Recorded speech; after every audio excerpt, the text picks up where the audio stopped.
Succession planning can sometimes seem overwhelming.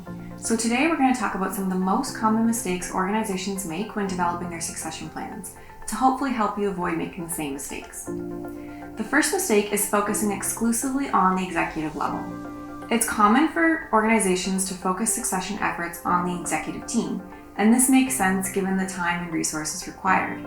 However, this approach can leave big gaps in critical non-C-suite positions. When building your plan, don't forget to include linchpin roles in other areas such as admin or IT.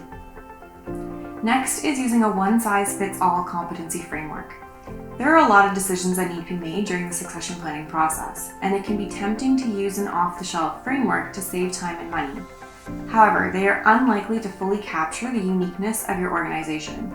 Don't let the convenience of these ready-to-use models lead you to overlook important characteristics. Third is describing an idealized version of the role.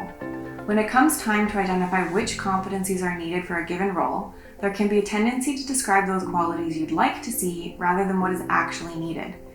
But to see the best results, remember to focus on what is essential to success in the position. And next is underestimating the changing nature of work.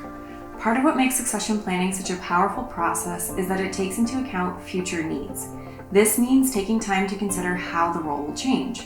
Think about the impact of changes to technology or to your industry more broadly. Be sure that the role you're planning for will still be around when the succession candidate is ready to take over. So those are just some of the common mistakes we see companies make when developing their own succession plans. If you recognize some of these issues in your own organization, we recommend you visit our sample succession planning process page.